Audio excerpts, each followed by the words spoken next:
คลิปนี้จะเป็นวิธีการเพิ่มแรมให้กับโน้ตบุ๊กรุ่นเดลนะครับยี่ห้อเดลรุ่น Latitude 5490 ตรงนี้อันดับแรกเราต้องไขน็อตออกรุ่นนี้มันจะมีน็อตฝา cover หลัง8ตัวนะครับ1 2 3 4 5 6 7 8ตัวนี้ผมจะถอดไว้ก่อนแล้วพอถอดมาแล้วก็ใช้พลาสติกนะครับด้ามที่เป็นด้านที่มันแบนนะครับค่อยๆแงะออกเลาะออกทั้งรอบด้านนะครับแล้วก็ค่อยๆแกะออกยกขึ้นนะครับก็จะได้ประมาณนี้รุ่นนี้มันจะมีสล็อตช่องใส่แรม2ช่องนะครับ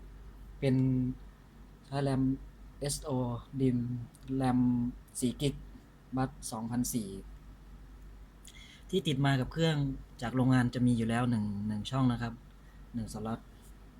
เป็น4กิกทีนี้การถอดเราก็ต้องถอดแบตเพื่อให้ไฟคลายประจุก่อนนะครับแบตก็คือถอดตรงนี้นะครับชิปดึงขึ้นนะครับ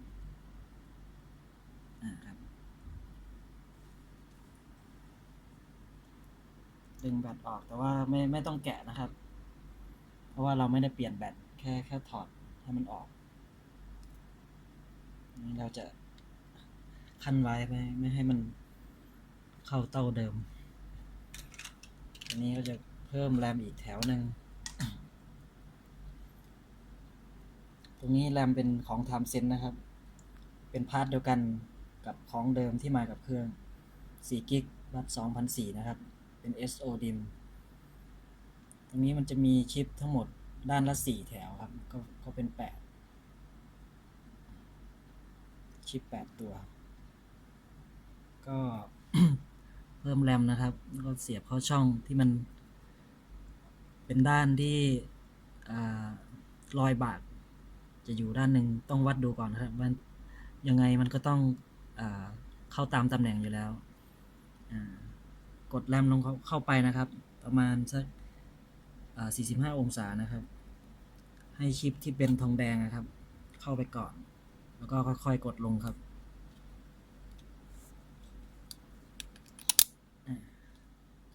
มันเข้านะครับตรงนี้เราก็ เสียบแบตขั้วแบตคืนนะครับให้มันแน่นมือพอดีครับเสร็จแล้วเราก็ปิดฝานะครับ ปิดฝาก็เป็นอันเสร็จเรียบร้อยแล้ว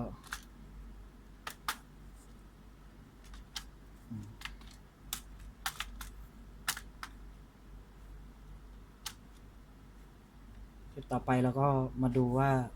ในไบออดว่ามันแรมมันเห็นหรือเปล่านะครับโอเคครับ